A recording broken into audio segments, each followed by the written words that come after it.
Yo, what's up guys? This is MidnightWabbit, and I'm back here on Borderlands the pre-sequel, and today I'm super excited to bring you guys episode 1 of my legendary weapons guide here on Borderlands the pre-sequel. I'll be covering all the legendary weapons, how to get them and stuff. I know a lot of people are doing stuff like this, but I've still been wanting to do something like this for a long time, and I didn't really start trying to do that on Borderlands 2 until a little bit later in the game, so I didn't really get as much of a chance to do as many of those because most people know how to get them, but this is still less than a week in, so I thought I'd show you guys how to get some legendaries. And yeah, today we're going to be focusing on a legendary RPG, but goes by the name of the Thingy. And it's a scav or scavenger launcher, whatever you want to call it. It's just basically they can't call it bandit because they don't have the bandits on the moon, but they're literally just the scavs. They're just the same thing as bandits on Pandora in Borderlands and Borderlands 2, so they just call it scav in this game. But they're the same thing. They have the increased magazine size and stuff, and except for this, with the exception of this one, all scav launchers have like a ×3 or something like that after it.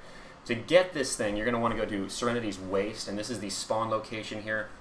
And you're going to want to travel, follow the route I'm showing you guys here. Now, you guys want to make sure that you are about at least level 25 on normal mode, or at least level like 45 to 48 on True Vault Hunter mode, because this guy we're fighting, he's like a kind of hidden boss. He will always be max level, or level 30 on normal, or level 50, 52, I think, on True Vault Hunter mode.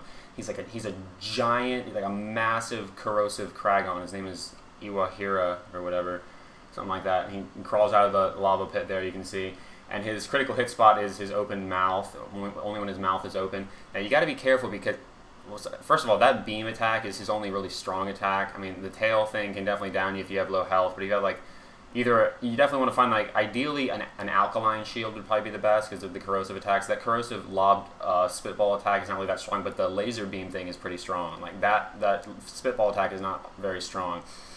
You can pretty much dodge it, but the laser thing is kind of hard to dodge sometimes, and that's why I'm using Athena, because I have my shield and I can just block it. His armor has a ton of damage resistance, so you really have to hit the critical hit spot if you want to actually take him out. Make sure you have some good level appropriate weapons. And you can see there, I saw the little orange light in the sky. It's like trying to catch a football or something like that. And I don't know why it slid for so much. It just decided to slide like all the way across the ground. I kept stopping. It just kept sliding. But anyway, so yeah, he does drop the Thingy, which is a legendary RPG.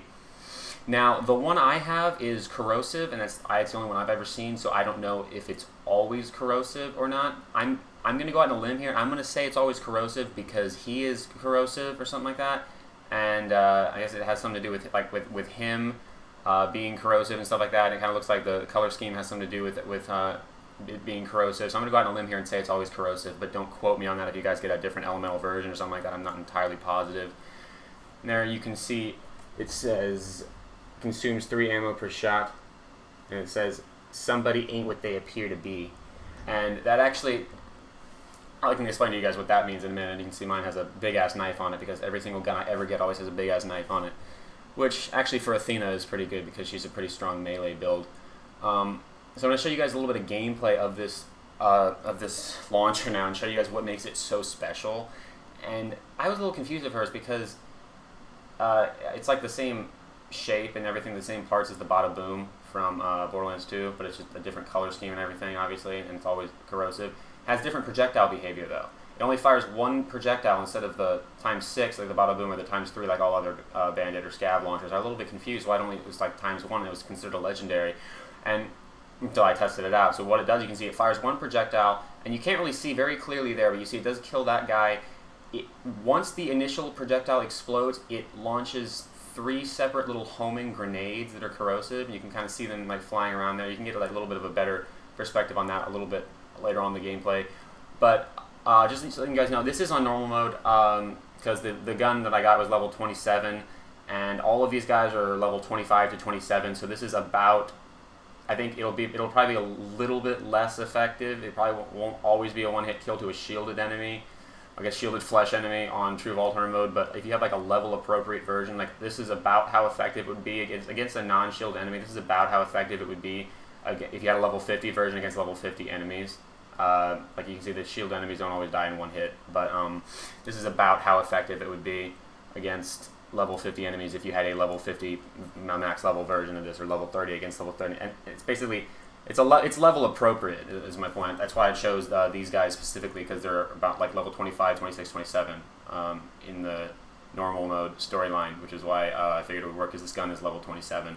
So maybe slightly less effective, but really not by much. It's a very good RPG. I definitely recommend you guys get, especially if those like those armored outlaws and stuff, and some of those the doll power suits that you encounter later on inside the Helios space station and stuff. Definitely think there's 1 or 2 armored bosses throughout the campaign as well that this would definitely help you benefit from. I think it's pretty cool. Got a pretty cool camo on it there. I think it's really definitely it's a unique camo. Like some of the legendaries don't have like a super unique camo or something like that, but this one definitely, I think this one definitely does. I think it's really cool. I definitely think it's worth it. I think it's worth going for.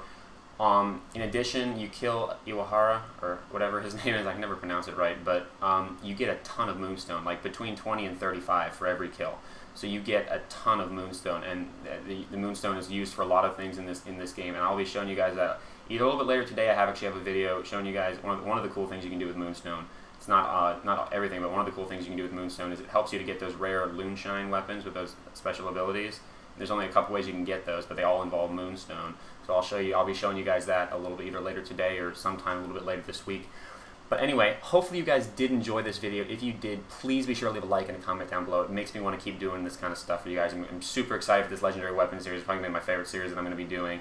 And let me know if you guys know. A lot of the legendaries are still unconfirmed, so a lot of people don't know yet exactly what the which legendaries drop from where. There's only a couple that people know the confirmed drops from.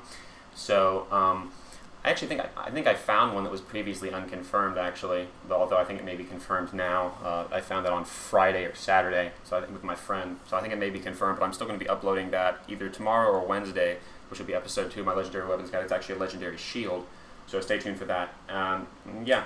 Anyway, hopefully you guys enjoy. If you guys have any suggestions for the next legendary I should do, if it's something that actually has a confirmed drop, or if it's something that you guys have gotten from a certain boss or something like that, just tell me, and I'll try to farm that boss for a little bit, see if I get it. We'll see. I mean, even if it's an unconfirmed drop, if you've gotten it from a certain enemy, then definitely be sure to let me know, and I'll definitely give that a try. Anyway, hopefully you guys did enjoy. If you did, please be sure to leave a like and a comment, and I will talk to you guys tomorrow. Peace.